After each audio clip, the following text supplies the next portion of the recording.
បាទជំរាបសួរលោកគ្រូអ្នកគ្រូនៅក្នុងវីដេអូនេះខ្ញុំធ្វើតាក់ទងជាមួយនឹងការ print និងការ save ជា PDF បាទអញ្ចឹងនេះនៅក្នុងផ្ទាំងនេះគឺនៅក្នុងកម្មវិធី WPS Office ខ្ញុំបង្ហាញលោកគ្រូអ្នកគ្រូមុនតាក់ទងជាមួយនឹងកម្មវិធី WPS Office តើយើងចុចកន្លែងណាដើម្បីយើងអាច save ជា PDF ឬក៏យើង print បានអញ្ចឹងឥឡូវលោកគ្រូអ្នកគ្រូចង់បានផ្ទាំងមួយណាឧទាហរណ៍ចង់បានផ្ទាំងបន្ទុកខែ11អញ្ចឹងយើងចូលបន្ទុកខែ11នឹងហើយយើងចុច preview មើលសិនតើទំហំกระดาษហ្នឹងវាមានស្លាកយើងចុចកន្លែង preview នេះមកតែខាងលើនេះបាទហើយយើងពិនិត្យមើលទៅគឺដាច់អញ្ញែអញ្ញែច្រើនណាស់អញ្ចឹងយើងទៅកែបន្តិចតួចទេយើងចូលកន្លែងហ្នឹងមកយើងមើលកន្លែងនេះ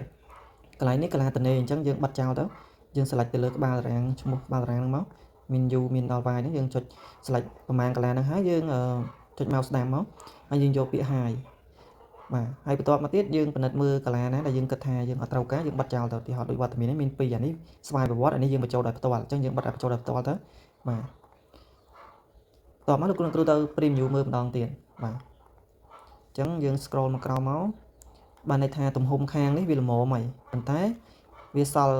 កាឡាច្រើននៅខាងក្រោមអញ្ចឹងយើងចុច exit print សិនមកហើយយើងទៅបិទកាឡាចោលខ្លះកាឡាជោគដេកណាដោយសារមិញវាសល់ច្រើនពេកយើងបិទកាឡាជោគដេកចោលទៅបាទបិទកាឡាជោគដេកចោល select ហើយយើងយក mouse ស្ដាំយកពាក្យ Hi បាទអញ្ចឹងយើងបិទចោលខ្លះតមកទៀតយើង preview មើលទៀតបាទ preview មើលទៀតមកបាទអញ្ចឹងឃើញថាវាបាន2ស្លឹកហើយ2ស្លឹកផ្ដេកណាបាទប៉ុន្តែខ្ញុំអត់ចង់នេះខ្ញុំចង់ឲ្យកន្លាមួយនឹងធំបន្តិចព្រោះវាតូចពេកអញ្ចឹងខ្ញុំចុច select កន្លាទាំងអស់ហ្នឹងហើយបាទ select កន្លាទាំងអស់ហើយខ្ញុំចាប់ស្កប់ mouse ខាងឆ្វេងឲ្យជាប់ហើយខ្ញុំទាញព្រិចកន្លាបន្តិចបាទអាហ្នឹងទៅតាមចំណង់ចំណូលចិត្តដែលលោកគ្រូអ្នកគ្រូចង់បានបាទទាញអញ្ចឹងមកអញ្ចឹងកន្លាហ្នឹងវារៀងធំជាងមុនហើយតោះមកខ្ញុំ preview មកបាទ preview មកបាទអញ្ចឹងបានបាន2ស្លឹកហើយអញ្ចឹងខ្ញុំគិតថាប៉ុណ្ណឹងគឺបានហើយខ្ញុំចង់យកប៉ុណ្ណឹងហ្មងទៅបាទអញ្ចឹងបន្ទាប់មកលោកគ្រូអ្នកគ្រូមើលផ្នែកខាងនេះបើសិនជាវាចេញMicrosoft Print to PDF នេះបានន័យថាហ្នឹងគឺសម្រាប់យើង save ជា PDF ទុកបាទឥឡូវខ្ញុំយកអាហ្នឹងសិនខ្ញុំចង់save វាទុកអញ្ចឹងខ្ញុំចុចយក Microsoft Print to PDF ហ្នឹងមកនេះកន្លែង printer តបមកយើងចង់បានមិញវា2ទំព័រអញ្ចឹង2ទំព័របានហើយ A4 ហើយទំហំផ្ដេកអានេះផ្ដេកអានេះបញ្ឈរនេះបញ្ឈរបាទនេះផ្ដេកអានេះទំហំกระดาษជាទូទៅกระดาษរ៉ាមយើងគឺ A4 បាទខ្ញុំយក A4 ហ្នឹងមកហើយអានេះយើងមិនបាច់យកទេយើងហើយទំព័រពីម៉ានទៅម៉ានក៏មិនបាច់យកដែរដោយសារអីយើងចង់បាន2ទំព័រហ្នឹងយកទាំងអស់ហ្នឹងមកបាទហើយយើងតបមកយើងចុច print មកបាទចុច print មកចុច print ហ្នឹងគឺ save ជា PDF ហើយអញ្ចឹងយើងរើសទីតាំងខ្ញុំដាក់លើ desktop ហើយខ្ញុំដាក់ឈ្មោះឲ្យវាអញ្ចឹងមិញអីគេបន្ទុកបាទបន្ទុកខែ11បាទអញ្ចឹងដាក់លើ desktop អញ្ចឹងខ្ញុំ save វាជា PDF នេះជា file PDF ហើយបាទខ្ញុំ save រួចរាល់ហើយមើលទីតាំងដែលខ្ញុំបាន save នេះខ្ញុំ save មិញជា PDF អញ្ចឹងយើងអាចផ្ញើ file ហ្នឹងឲ្យគេ print ឲ្យបានហើយបាទយើងចង់បើកមើលសិនក៏បានដែរបាទមួយទៀតឧទាហរណ៍ថាខ្ញុំអត់ចង់កែកុនកន្លាទាំងអស់នេះទេខ្ញុំអត់ចង់កែកុនកន្លាហ្នឹងទេហើយខ្ញុំអត់ចង់បិទទេបាទខ្ញុំអត់ចង់បិទទេតែខ្ញុំបិទតែកន្លានៅសល់នេះបានហើយបាទកន្លានៅសល់ឈ្មោះសិស្សនេះខ្ញុំបិទតែហ្នឹងមួយបានហើយប៉ុន្តែអាជួរឈរនេះខ្ញុំអត់ចង់បិទទេខ្ញុំចង់ទុកនឹងអញ្ចឹងតោះមកខ្ញុំចុច preview print បាទ preview print តោះមកយើងមើលទៅគឺកន្លានៅហួសច្រើនណាស់អញ្ចឹងវិធីមួយទៀតគឺយើងអាចមើលកន្លែងនេះលោកគ្រូយើងអាចមើលមកកន្លែងភាគរយនេះបាទកន្លែងភាគរយនេះហើយយើងបន្ថយភាគរយមកបាទ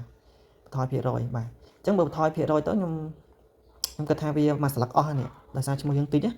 ប៉ុន្តែវានៅសល់បន្តិចបាទនៅសល់បន្តិចអញ្ចឹងឥឡូវសួរចិត្តលោកគ្រូអ្នកគ្រូវិញចង់បានតែមួយកដាស់ផ្ដេកអញ្ចឹងឬក៏ចង់បាន2កដាស់បើចង់បានកដាស់ផ្ដេកក៏យើងអាចយកបានទាំងអស់ដែរប៉ុន្តែយើងត្រូវបន្ថែមទំហំបន្ថយទំហំតិចទៀតយកត្រឹម70អីទៅបាទយកត្រឹម70ទៅបាទអញ្ចឹងវាតូចអញ្ចឹងវាអស់ហើយវាអស់ខាងក្រោមហើយមានន័យថាกระดาษផ្ដេកតែមួយស្លឹកទេប៉ុន្តែចំណែកឯกระดาษនៅខាងខាងនេះស្រាប់តែវាសល់ច្រើនវិញអញ្ចឹងយើងលៃកន្លែងភាគរយនេះយើងចង់បានប៉ុន្មានហើយយើងលៃតាមហ្នឹងមកបើយើងយក75វា2ស្លឹកឬក៏លោកគ្រូអ្នកគ្រូចង់បាន2ស្លឹកហើយចង់យកទំហំกระดาษសងខាងប៉ុណ្ណឹងយើងចូលទៅរិចកន្លែងនេះទៀតមកបាទឆ្នៃទៅលោកគ្រូរិចឲ្យធំតិចមកបាទប៉ុណ្ណឹងទៅតោះខ្ញុំ preview ម្ដងទៀតអញ្ចឹងវាឡើង2កដាស់ហើយ ចឹងឆ្នៃបើជាក់ស្ដែងដោយលោកគ្រូអ្នកគ្រូផ្ទាល់បាទតបមកលោកគ្រូអ្នកគ្រូចង់ save ជា PDF ចុចបាទចុច print ទៅយើង save ដោយសារយើងរើសយកអា line printer នេះ PDF ឥឡូវតើតើមួយការ print ក៏អត់ខុសគ្នាដែរឧទាហរណ៍ថាលោកគ្រូអ្នកគ្រូចង់ print មួយម៉ាស៊ីនផ្ទាល់គាត់ថាយកកន្លែងឈ្មោះម៉ាស៊ីនហ្នឹងមកបាទយកឈ្មោះម៉ាស៊ីនហ្នឹងមកយើង select ណាតែដោយសារខ្ញុំអត់មានម៉ាស៊ីន print អញ្ចឹងវានៅវិលហ្នឹងហើយតែបើសិនជាកុំព្យូទ័រលោកគ្រូភ្ជាប់មួយម៉ាស៊ីន print រួចរាល់យើងចុចរើសយកម៉ាស៊ីន print ហ្នឹងទៅហើយយើងកំណត់ជាក់ស្ដែងតំបន់នេះទៅគឺយើងចុច print ទៅវាចេញទៅហើយឥឡូវខ្ញុំតាក់ទងខ្ញុំបញ្យល់តាក់ទងជាមួយនឹង Excel យើងវិញអញ្ចឹងក៏អត់ខុសគ្នាដែរឧទាហរណ៍លោកគ្រូចង់ print អវត្តមានខែ11ចូលខែ11ហ្នឹងមកហើយយើងបាទយើងមើលកន្លែងណាកន្លែងយើងយកកន្លែង file នេះមកបាទយក file ហើយយើងរើសយកprint បាទយក print មក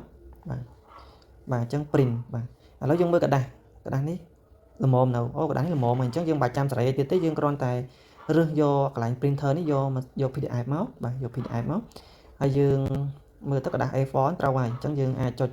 print ទៅគឺវា save ជា PDF ហើយនេះជំរើសដាក់ទីតាំង desktop ហើយខ្ញុំដាក់ឈ្មោះបាទដាក់ឈ្មោះអវត្តមានបាទអវត្តមានខែ11បាទហើយខ្ញុំ save វាមកគឺនេះខ្ញុំ save មិញជា file PDF ឧទាហរណ៍ថានេះវាធំបាទធំចាស់ហើយយើងចុច file យើងយក print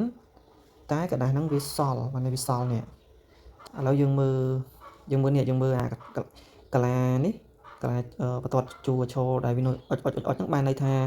ពេលដែលយើង print ទៅគឺกระดาษ page ដំបូងហ្នឹងគឺវានឹងចាប់យកធំនេះអញ្ចឹងវានៅសល់ប៉ុណ្ណេះបាទនៅសល់ប៉ុណ្ណេះអញ្ចឹងយើងមើលនេះវាចាប់យកអស់ទេវានៅសល់បន្តិចនេះយើងមើលអាអុចបន្ទាត់ជួឈរនេះហើយបន្ទាត់ជួដេកនេះហ្នឹងបានន័យថានេះกระดาษទី1នេះกระดาษទី2នេះกระดาษទី3នេះกระดาษទី4វាបែងចែកជា4ទំព័រអញ្ចឹងដើម្បីយើងសេរីយកទាំងអស់យើងអត់ចង់ទាញប្រិចរួមកាឡាទេយើងចង់ប្រិចយកយើងចង់យកទាំងអស់តែម្ដងយើងចូលកន្លែង page layout នេះមកហើយយើងមើលកន្លែងភាគរយនេះហើយភាគរយ scale ហ្នឹងយើងបន្ថយភាគរយបន្តិចមកបាទឥឡូវយើងមើលយើងបន្ថយភាគរយតែបន្តិចទៅគឺអាកន្លែងអុចហ្នឹងវាចាប់យកអស់លេងហើយយើង preview មើលមកបាទយើង preview print ហ្នឹងមកបាទអញ្ចឹងគឺវាចាប់អស់ហើយឥឡូវយើងអុសមកក្រោមគឺអស់ហើយសល់តែ2 select ទេអញ្ចឹងនៅក្នុង Excel គឺតើតែយើងចង់បន្ថែមបន្តចង់ប្រិចរួមกระดาษហ្នឹងឲ្យវាត្រូវទំហំយើងអាចយក scale នេះក៏បានដែរយើងអត់ចង់កែกระดาษច្រើនដងណាយើងអត់ចង់បិទកាឡាចង់បិទអីច្រើនដងជួឈរជួអីទាញប្រិចរួមពិបាកពេកអញ្ចឹងលោកគ្រូគ្រាន់តែចុចកន្លែង page layout ហ្នឹងមកហើយយើងកន្លែង scale ហ្នឹងយើងបន្ថយទំហំភាគរយបន្តិចទៅវាយកអស់យើងលេខតាមជាក់ស្ដែងណាឥឡូវឧទាហរណ៍ថាខ្ញុំចង់នេះខ្ញុំចង់យកទំហំទូរស័ព្ទហើយយកមក print មួយកុំព្យូទ័រម្ដងឧទាហរណ៍ខ្ញុំចូលខែ11ហ្នឹងដែរហើយខ្ញុំយកឡើង file យកឡើង print ហើយខ្ញុំពិនិត្យមើលទៅឃើញនេះទំហំกระดาษនេះវានៅសល់ខាងច្រើនបាទនៅសល់ខាងច្រើនអញ្ចឹងតាមពិតកេមវាត្រូវវានៅតិចទេនៅសល់តិចទេតែពេលយើងយករបស់កុំព្យូទ័រយកមក print មួយកុំរបស់ទូរស័ព្ទ print មួយកុំព្យូទ័រវានៅសល់ខាងហ្នឹងវានៅសល់ធំអញ្ចឹងខ្ញុំគ្រាន់តែចូលទៅកន្លែង page layout ហើយខ្ញុំតម្លើងភាគរយវិញបាទតម្លើងភាគរយមិនតិចបាទហើយជា105អីទៅបាទឥឡូវចាំមើលខ្ញុំចូលកន្លែង print ហ្នឹងបាទអញ្ចឹងមើលឃើញថានេះខាងវានេះវាចាប់ដើមអស់ហើយនៅសល់តិចអញ្ចឹងខ្ញុំគិតថាមិនហ្នឹងខ្ញុំអាចយកបានដែរបាទ